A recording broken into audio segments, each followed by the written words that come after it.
Chapter 5. I flipped through an old 17 magazine for the umpteenth time while I listened to one of my favorite Elvis records. Reading the articles about other teenage girls was one of the few benefits I could see to having taken English for so many years in school. I wish I could read a new issue, but with all of Cuba's problems with the U.S., there was little chance I'd be seeing any new American magazines at the pharmacy. The sound of the doorbell broke up the monotony of the day. I tossed aside the magazine and ran downstairs. ¿Quién es? I asked at the door. Soy yo, Evette. Quickly, I unlocked the door and pulled my friend inside. Thank God you're here, I hugged her. Mama and Papa have been driving me crazy. Evette smiled. I don't know how you've survived. She grabbed my hand and twirled me around. And look at you. A week without me and you've let yourself go. No ribbon around your ponytail and your nails aren't even painted, she teased. We need to do something about this. Yes, please, save me, I giggled. Lucia, who is it? Mama asked from the back porch. It's Evette. We're going to my room. I pushed Evette up the stairs. I wasn't sure how Mama would react to having Evette here, but I wasn't going to take any chances. What's gotten into you? I didn't even get a chance to say hello to your mother. Evette plopped herself down on my bed. Forget her. Let's talk about more important things like what you've been up to.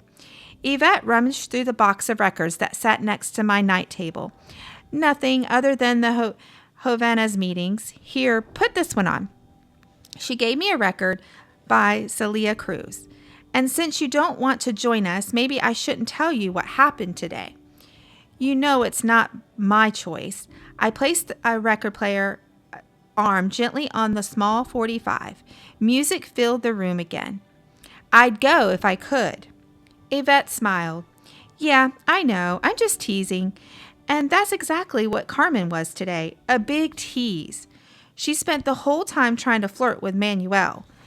But he didn't seem to care. Trust me, she's no competition for you. Have people asked about me? I picked at my chipped nail polish. People? You mean has Manuel asked? Evette leaned back on the bed, her body moving in rhythm with the song's mix of bongo drums and the distinct hollow sound of the claves. Well, I mentioned that I was coming over, and he said to make sure to tell you about the dance that the Havana's is sponsoring at the end of the month. It's a party for everyone who is volunteering to work with the brigades in the countryside. I think he wants to find an excuse to see you before he goes. Really? I studied her face to make sure she was being serious. Just the thought of dancing with Manuel was enough to make my stomach do a flip. Evette nodded. Oh, I squealed and jumped up. I ran over to my closet and threw open the doors. What should I wear? You have to help me pick something out. You sure you can go? I pulled out a pink flowered dress and draped it in the front of me. I spun around to face her. Oh, I'm going. Just watch me. For the next couple of weeks, I did everything my parents asked without bringing up the Havana's meetings. From time to time, Evette would come over and we'd listen to music. She reassured me that eventually my parents would get used to the soldiers. She said it was like walking into a kitchen after something had burned. At first, the odor almost knocks you over, but after a while, you forget there was ever a bad smell. I could tell this was already happening with Mama since I was now allowed to go into town by myself to do quick errands. Finally, the timing was perfect to bring up the dance. I'd caught Mama humming while she folded some of the laundry. Mama, can I talk to you about something? Of course. Mama put aside the clothes that needed to be ironed. I twisted a long strand of hair around my finger. I know I'm not supposed to date until I'm 16, but I'm allowed to go to dances, right? Mama stopped, looked at me, and smiled. Well, I suppose so, with a chaperone, of course. I decided to take the plunge. Mama, a bunch of my friends are going to the dance at the yacht club this Saturday. I want to go. There'll be a bunch of chaperones there. That's only 4 days away. Plus, I thought the government closed down the yacht club, called it a symbol of the elite. Yeah, but it reopened as a cultural center. Anyone can go there now. Mama started folding one of Papa's undershirts. Doubt that. If you're not an appropriate revolutionary, they won't let you in. Anyone who dares to disagree with Che or Fidel can't keep their job, let alone go to a social function. She picked up another shirt. But I do remember going to parties there when I was your age.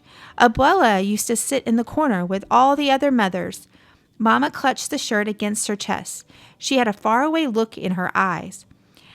I guess it's my turn to chaperone you now. So is that a yes?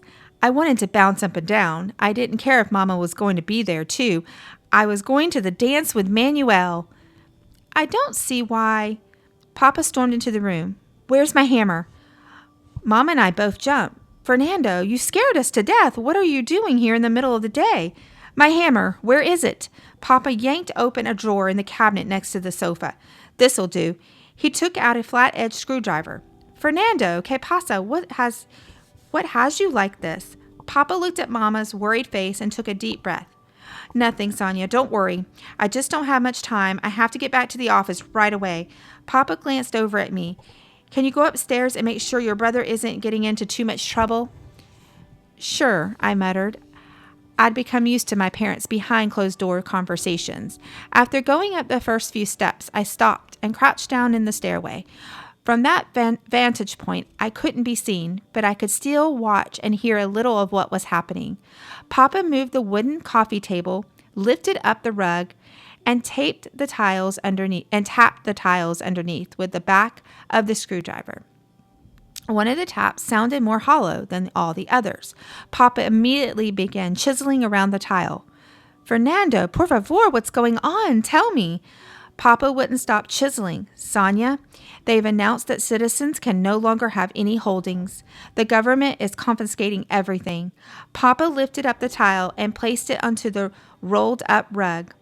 Look at this. Me, a banker, hiding money underneath my home because I can't trust my own bank. Papa pulled out a bunch of papers from the hole in the floor and waved them in the air. All our savings and stocks. Useless. Now, not only are we limited to how much money we can legally have, we can't even own shares in corporations. Papa emptied his wallet and shoved some cash into the floor. But they can't do that, can they? Just take it away? We're investors in those businesses. Papa shook his head. They can and they are. Still, we should keep those papers. Things might change. Ha! He threw the stock certificates back into the hole. I'll keep them just in case, but I'm telling you, they'll only be reminders of what we once had. What I did do is empty out our safe deposit box. Papa put his hands in his coat pocket and pulled out a handful of jewelry. Your mother's ring, my father's watch, everything. Papa shook his head.